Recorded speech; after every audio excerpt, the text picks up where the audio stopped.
Hey there folks, I'm Eric Osberg and this is the Outdoor Report. It's Valentine's Day and I convinced my wife to let me go fishing and it was worth it. Look at that, hooked right in the snoot, right in the tip of the mouth. I gotta get rid of this fish and then I'll show you what I did. Alright, it is time to let this beautiful fish go. I should measure it first.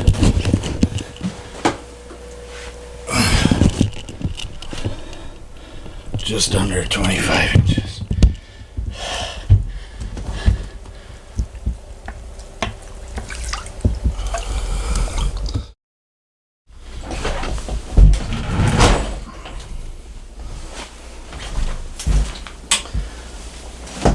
Oh.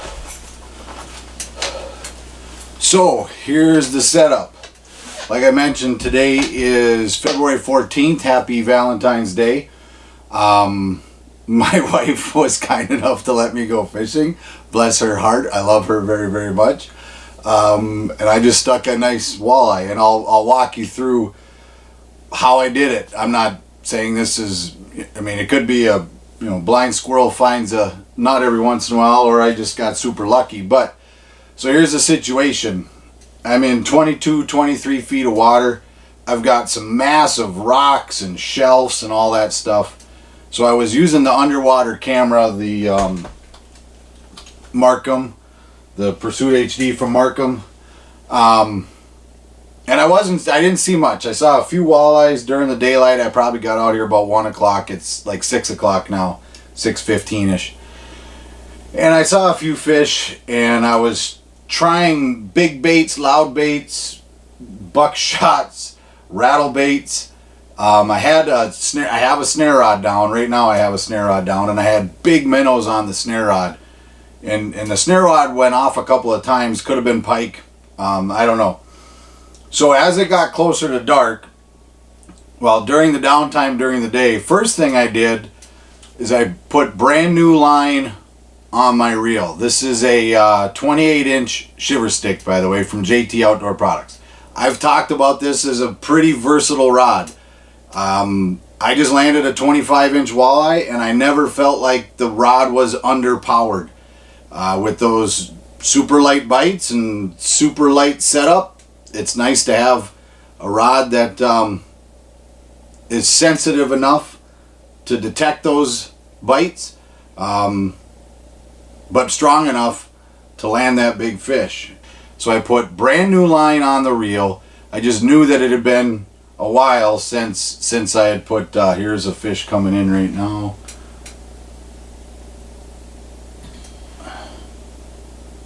He's starting to look. Come on, bite. I'm in an awkward spot. He might bite too. Way off the bottom. Bite. Ooh, he kissed it. Just barely kissed it.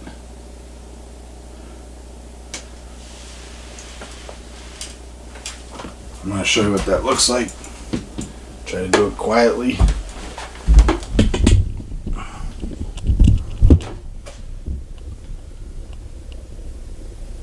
That was the mark that came up.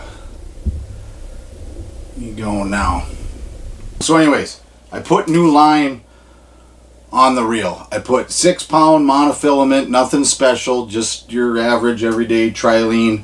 I just knew it was good fresh line. And then I tied on a single hook. I have a bead on there. I'm not saying that's why I caught the fish, but I have a bobber stop on here, so that's part of the bobber stop system. So since I was going with a plain hook and a minnow, and then I have a single split shot on here. And basically, I had the snare rod down. I was eventually going to put a bobber on this rod, but I didn't get around to it. I was dead sticking it, and I could see marks coming in. And right before it got dark, I dropped the camera down one more time, down to the bottom. I usually have the camera up pretty high looking down so I can see a big area. but I dropped the camera right down the bottom just to squeeze every little bit of daylight out of the camera, and I saw 2 walleyes. And again, so what I observed during the day was they didn't care for those big, loud, bouncy baits. They wanted something that looked like a minnow, was a minnow, and was sitting still. And yeah, I just had the rod in the rod holder, and I was every once in a while I would lift it up and give it a few jigs. I had a couple of fish chase. I was actually just getting ready. Where did I put it? I was just getting ready to put a bobber on, just because I was going to start cleaning up a little bit. And as I was lifting the rod, that big mark came. He hit. It was a bit of a circus. Got caught up in the transducer and all that stuff. So I guess the advice is when it's 15 below zero, you can catch walleyes when it's 15 below zero, but dumb it down. Go simple.